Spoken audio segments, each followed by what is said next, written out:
What is poppin' peeps? I am the urban franchise, Tony Montana, and night one of WrestleMania 40 is officially in the books. And peeps, it was absolutely an epic start to a big two-night event. I'm so much looking forward to night two. Let's just jump right into it. First off, to start the night, we have the Raw Women's Championship match, where we have the man Becky Lynch taking on Mommy Rhea Ripley. And peeps, this was a hard-hitting, badass match, what you would expect from these two awesome ladies. It was just more or less the battle of two eras. The first NXT era taking on the second NXT era. And we saw the win from one of the most dominant champions in the game right now. Rhea Ripley continuing that dominant reign and going over the man Becky Lynch to retain that Raw Women's Championship. Then, from there, we go into the six-man tag team ladder match, where it specifically said in the stipulation, there is not a winner until both sets of titles are taken down. One thing we have been looking forward to for years is those Raw and SmackDown titles finally being separated and finally having two tag team champions. Peeps, my buddy Roddy predicted it in our last interview. It happened tonight. We have two new sets of tag team champions. Who was in this match? Obviously, we had the Judgment Day, Finn Balor and Damian Priest defending those titles. We had DIY. We had the Awesome Truth. We had Theory and Waller. We had the New Day. And we had the Bruiserweight and Pete Dunne, and the guy who was the first NXT UK champion. I'm very sorry I forgot your name. But this was an awesome match, one of the biggest highlights of the night. Total spot fest, some great, amazing moments. Guys, first set of titles declared was the SmackDown titles. We had Austin Theory, Waller, running out and stealing it, because there was a point where DIY, R-Truth, and Miz were just like, okay, let's just both get the belts. Nope, they came out and stole it. Match went on, and it was just tremendous back and forth. Then we finally got it. R-Truth has been in WWE since the 90s. Outside of that stint he did in TNA, this is his first victory on a WrestleMania.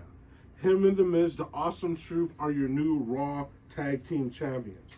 Then we go into the tag team match where, once again, 2 years in a row, we get father versus son, as we have Rey Mysterio with Andrade taking on Santos Escobar and Dominic Mysterio. Peeps, this is quite the impressive match. We have some cameos from Philadelphia Eagles players in this match, but ultimately we had Andrade and Rey walking out with the victory. Then we had the brother versus brother match. So much has gone into this. Anyone who's been watching WWE over the last decade know the Usos. They're the one tag team that's been just as dominating as the New Day the last decade. Well, this match, peeps, absolutely delivered. These two brothers went at it. They went at it hard. Jay came out and he had Lil Wayne doing his intro. We heard a little bit of the Millie.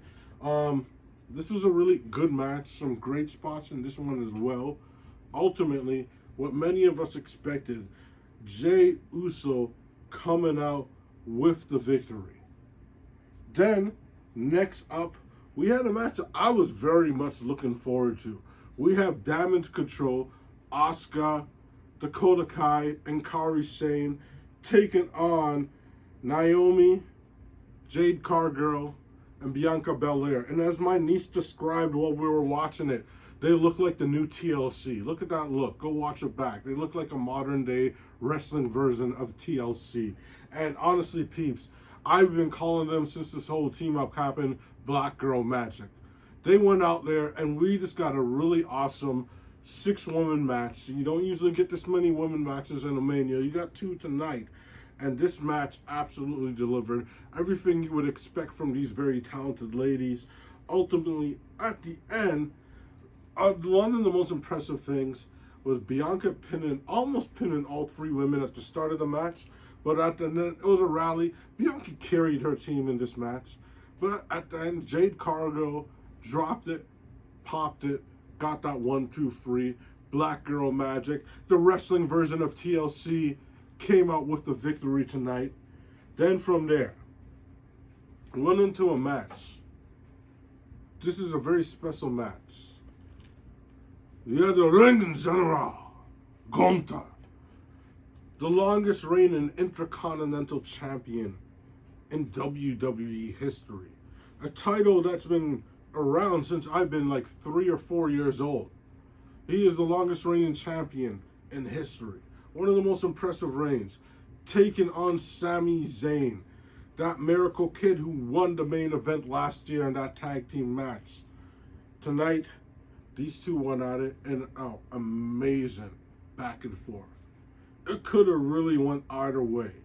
But Sami Zayn really proved that Chad Gable was right. And he had it all along. And he walked out with the victory tonight and is your new Intercontinental Champion. We have a whole new era with that belt. I'm looking forward to seeing where it goes. And from there, we go to your main event of the evening, where we have the American Nightmare, Cody Rhodes, and Seth freaking Rollins, taking on the Tribal Chief Roman Reigns and the final boss, The Rock, and a match with implications on the main event of night 2 of WrestleMania. Now, if Cody Rhodes and Seth Rollins win, the main event matchup for the WWE Undisputed Championship will be just a regular match. But if The Rock and Roman Reigns walk out with the victory, it will be Bloodline Rules. Well, peeps, after a spectacular matchup, and honestly, guys, like the entrances were just gold. You know, Seth coming off that classic, his entrance. Cody with his. The Rock with like literally one of the coolest pre-match graphics I've ever seen. The load-in, just like total badass. Coming out in like an Elvis-esque kind of outfit. Still wrestling old school. Then the Tribal Chief on the second night, you will see him with that belt. I'm calling it right now. It is not a prediction. It is not a hope. Peeps, it is a spoiler. I don't care what the stipulation is tomorrow. Cody Rhodes is ending that story. And if he doesn't, I'm going to cry like a little bitch in my review tomorrow. I'm not even going to lie. But peeps, this match was a tremendous match. The Rock literally came out there and he does not Hollywood it. He lit out there and he put in work. He took bumps. Went for the announcer tables. Cody hit him with the rock bottom. This was an awesome match. But surprisingly, at the end of the match, rock bottom, people's elbow, 1, 2, 3. The Rock pins Cody Rhodes. Bloodline Rules for night 2 in the main event of WrestleMania. Is Cody going to do it? Is he going to finally finish that story that we've been waiting 2 years for him to do? There's only one way to find out, peeps. And that's just tune in tomorrow for my night 2 review. This was a spectacular night, and I give this night a 4.5 out of 5 on the awesomest scale. Peeps, thank you so much for watching. Thank you so much for joining me. Stay good, peeps. Stay tuned for tomorrow's review. And keep it blitz.